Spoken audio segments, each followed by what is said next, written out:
Hi, my name is Chandler and I haven't heard anything about my parents since, and I've heard everyone's been talking to my brother and not me. There is a specific type of horror found in the Dr. Jekyll and Mr. Hyde personality. We are often told to fear the monster lurking in the dark alley, the stranger with the knife. But the true terror is the monster who lives in the bedroom down the hall.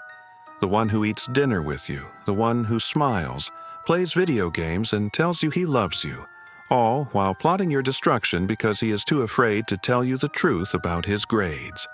This is the story of a young man who constructed a fantasy life so elaborate and so fragile that when his parents threatened to expose it, he didn't just kill them, he erased them.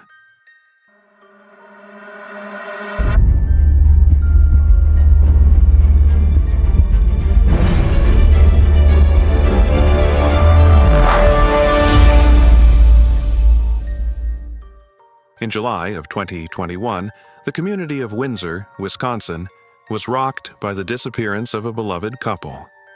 Bart and Krista Halderson were the picture of suburban success. Bart was a hard-working accountant.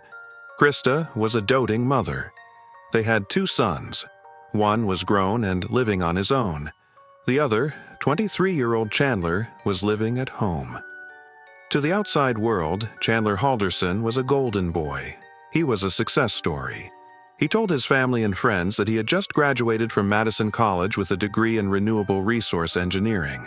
He was working remotely for a massive insurance firm, American Family Insurance, and most impressively, he had just landed his dream job at SpaceX. He told everyone he was moving to Florida in a few weeks to become an astronaut in training or an engineer for Elon Musk. But on July 7, 2021, Chandler walked into the Dane County Sheriff's Office with a bandage on his foot and a look of concern on his face. He told police that his parents had gone to their family cabin for the 4th of July weekend to fix a water pump. He said they left early in the morning with another couple, and he hadn't heard from them since. He gave interviews to the local news. Standing in front of his parents' house, looking directly into the camera, he pleaded for their return. He was calm. He was articulate. He didn't cry. He looked like a worried son doing his best to hold it together. But the police quickly noticed something was wrong. It wasn't just his lack of emotion. It was the story itself. The neighbors hadn't seen the parents leave.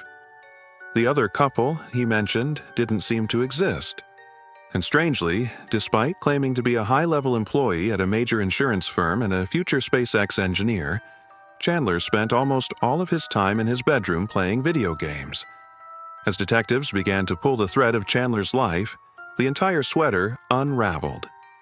There was no job at American Family Insurance. There was no job at SpaceX. There was no degree from Madison College. In fact, Chandler wasn't even enrolled in school. He had flunked out semesters ago.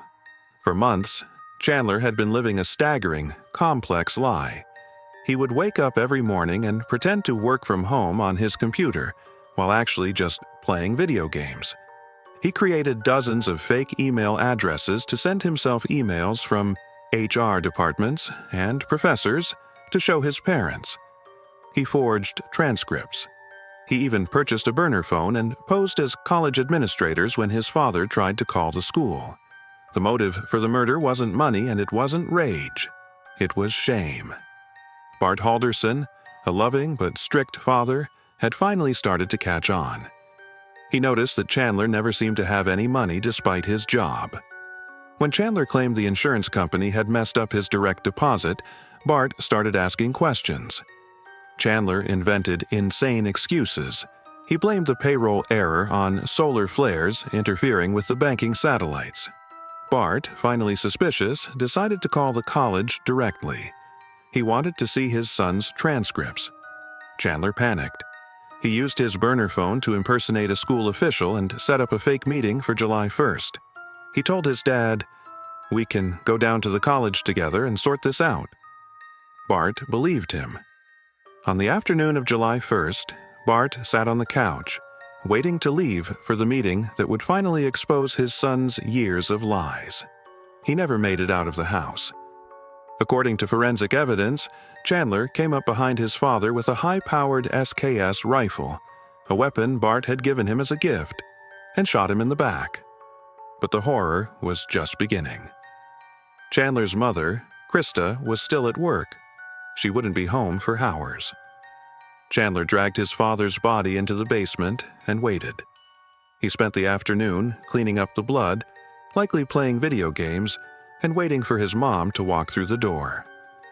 When Krista came home, expecting dinner and a quiet evening, Chandler killed her too.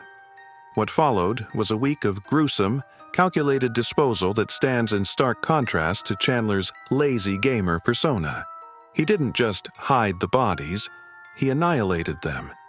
He used the family fireplace to burn the remains of his parents. The smell was so bad that neighbors reported seeing thick black smoke churning from the chimney in the middle of a hot July summer. He took the remaining body parts that wouldn't burn and scattered them across the Wisconsin countryside. He dumped some remains in the Wisconsin River. He hid others on a farm property belonging to his girlfriend's partner. And all the while, he kept up the act. He walked around with a bandage on his foot. He told his girlfriend and the police that he had cut it on a piece of broken glass while doing chores. The truth was far more disturbing.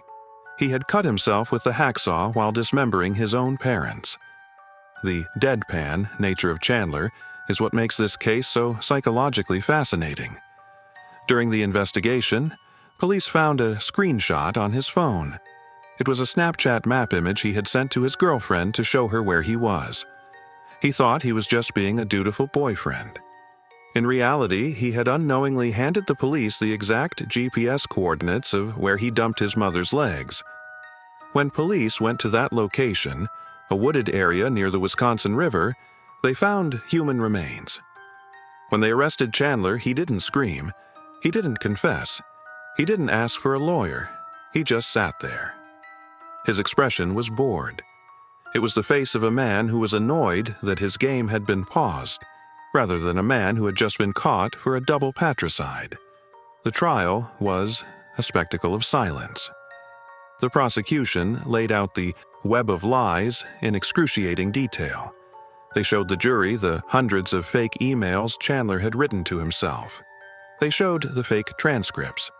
They showed the text messages where he lied to his girlfriend about having a SpaceX orientation.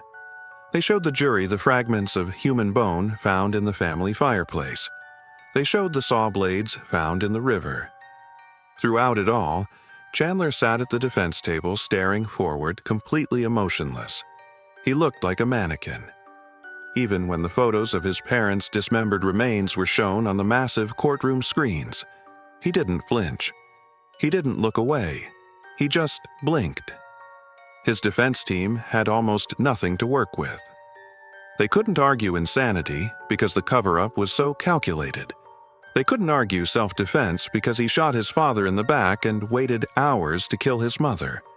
They simply tried to argue that the prosecution hadn't met the burden of proof.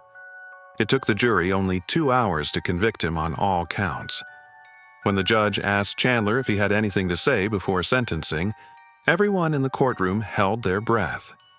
This was the moment for an apology, a breakdown, an explanation.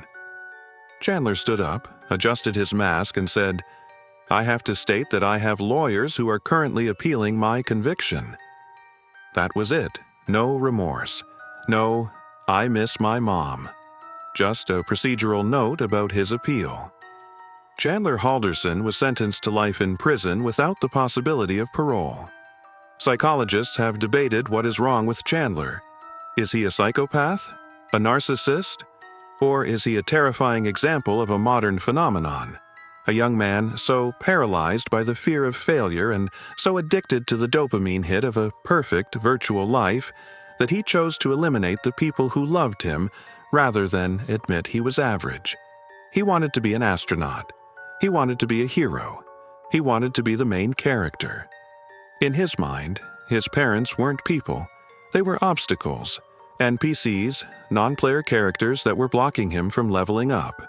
And when the game got too hard, he tried to delete the save file. The tragedy is that Bart and Krista Halderson would have forgiven him.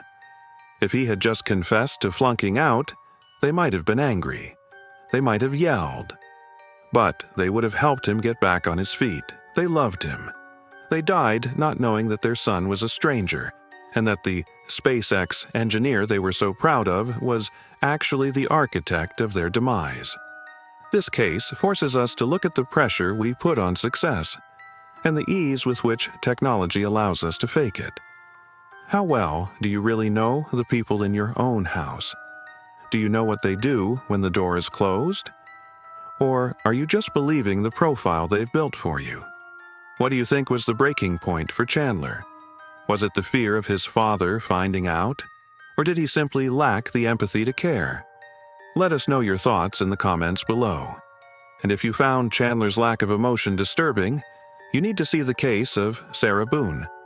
While Chandler was dead silent, Sarah actually laughed and taunted her boyfriend while he begged for his life inside a suitcase. It is one of the most infuriating recordings ever played in court. Click the video on your screen now to watch the full story of the suitcase murder.